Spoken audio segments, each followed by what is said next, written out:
자, AI 온입니다. 지금까지 카트 1부터 10일까지 정말 고생 많으셨어요. 이제 그래프라기 기술 자체는 여러분 손에 다 들어왔습니다. 근데 진짜 문제는 이제부터 시작이죠. 이걸 어떻게 경영진을 설득하지? 우리 회사 데이터로 이걸 돌려도 보안은 괜찮을까? 한번 만들고 끝이 아닐 건데 운영은 어떻게 하지? 네, 맞습니다. 오늘은 코드 얘기가 아니라 바로 이 전략에 대한 이야기입니다. 예를 들어 볼게요. 기존 시스템으로는 정확도가 30%밖에 안 나오던 그런 복잡한 질문들이 있잖아요. 그걸 이 숫자 보이시죠? 85%까지 끌어올릴 수 있다면 어떨까요? 아니면 공장에서 맨날 터지는 설비 고장 때문에 골치 아프셨죠? 그 고장 시간을 확 줄여서 매년 이만큼, 무려 50억 원을 아낄 수 있다면요. 그리고 제일 중요한 거, 이 기술에 투자한 돈을 단 3개월, 딱 한 분기 만에 전부 회수할 수 있다? 와, 이거 정말 대단하지 않나요? 이게 그냥 꿈 같은 이야기가 아니에요. 실제로 가능한 시나리오입니다. 그런데 말이죠. 똑같은 기술을 썼는데 왜 국내 최고의 이커머스 회사는 이걸로 실패했을까요? 성공과 실패를 가르는 그 결정적인 차이, 오늘 바로 그 비밀을 파헤쳐 보겠습니다. 자, 그럼 시작해 볼까요? 오늘 우리가 함께 살펴볼 전략 플레이북입니다. 성공과 실패 사례 분석부터 2주 만에 끝내는 POC, 그리고 보안, 자동화, 운영까지 이대로만 따라오시면 여러분의 프로젝트는 단순한 기술 데모가 아니라 회사의 핵심 자산이 될 겁니다. 첫 번째 섹션입니다. 성공과 실패, 그리고 그 이유. 실제 현장에서 그래프 RAG가 어떻게 쓰였는지 극과 극의 세 가지 사례를 통해 한번 배워보죠. 먼저 성공 사례, 한 대형 보험사 이야기입니다. 이 회사는 무려 400개가 넘는 복잡한 보험 상품을 다루고 있었어요. 문제는 이 질병도 보장되고 저것도 되는 상품 뭐죠? 이런 비교 질문에 기존 벡터 RAG가 맥을 못 쳤다는 거죠. 그래서 어떻게 했냐? 상품, 보장 내용, 질병, 이 세 가지를 축으로 거대한 관계망, 즉 지식 그래프를 만든 겁니다. 그랬더니 텍스트 사이퍼 에이전트가 정말 기가 막히게 답을 찾아내기 시작한 거죠. 바로 이런 관계 중심의 복잡한 도메인이 그래프 RAG가 가장 빛을 발하는 곳입니다. 결과는요? 와, 정말 드라마틱합니다. 정확도가 무려 183%나 올랐어요. 거의 3배 가까이 뛴 거죠. 응답 시간은 80%나 줄었고요. 근데 경영진한테 가장 중요한 건 바로 이겁니다. ROI. 투자금 회수에 딱 3개월 걸렸습니다. 여러분 3개월이요? 이 숫자면 어떤 C레벨이라도 설득할 수 있지 않겠어요? 두 번째 성공 사례는 제조업입니다. 여기서는 진짜 어려운 문제가 있었어요. 바로 고장 연쇄 반응을 추적하는 거였죠. 특정 설비에서 이상 신호가 오고 그게 어떤 센서에 영향을 미치고 결국 고장으로 이어지고 과거 유지 보수 기록을 봤더니 이런 식으로 도미노처럼 여러 단계를 거치는 원인 분석? 이걸 벡터 검색에 해낼 수 있을까요? 어림도 없죠. 바로 이럴 때 그래프 RAG가 킬러 앱이 되는 겁니다. 이 다중호흡, 즉 여러 단계를 뛰어넘는 인과관계 추적 능력 덕분에 평균 수리 시간이 20에서 20분으로 줄었습니다. 6분의 1로 줄어든 거죠. 이걸 돈으로 환산하니까 연간 50억 원을 절감하는 효과가 나타난 겁니다. 정말 엄청나죠? 자, 그런데요. 그래프 RAG의 가본 마법 지팡이는 아닙니다. 실패 사례도 봐야죠. 한 유명 이커머스 회사가 야심차게 개인화 추천에 이걸 도입했다가 처참하게 실패했습니다. 실수를 분석해보니 딱 세 가지였어요. 첫째, 사실 이 문제는 1단계 깊이의 간단한 문제였습니다. 굳이 그래프가 필요 없었죠. 둘째, 상품 메타데이터 품질이 너무 엉망이었어요. 마지막으로 아무 생각 없이 실시간 쿼리를 날리다가 캐싱 전략 부재로 비용이 폭발해버린 겁니다. 결국 핵심은 이겁니다. 그래프 RAG는 만능이 아니다. 올바른 문제 정의에서 시작하라. 이커머스 사례는요, 솔직히 말해서 그냥 협업 필터링 같은 전통적인 추천 기술로도 충분했어요. 굳이 다단계 추론이 장기인 그래프 RAG라는 대포를 쏠 필요가 없었던 거죠. 항상 기억하세요. 기술보다 문제 정의가 먼저입니다. 자, 그럼 이제 이론은 충분히 봤으니 실전으로 넘어가 보죠. 바로 여러분을 위한 2주 완성 POC 플레이북입니다. 가설 설정부터 시작해서 경영진의 도장을 받아내기까지 이 로드맵 하나면 충분합니다. 딱 2주 스프린트입니다. 첫 주는 데이터에 집중해요. 온톨로지 설계하고 LLM으로 데이터 뽑아서 지식 그래프 만들고 품글까지 체크합니다.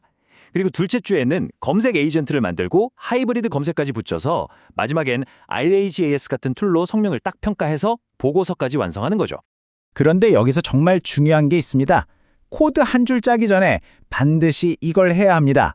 바로 성공 기준을 모든 관계자들과 합의하는 겁니다. 어려운 질문 정확도는 70% 이상, RAGS 점수는 0.8 이상, 평균 응답 시간은 3초 미만, 콜이당 비용은 0.1달러 이하 이런 식으로요.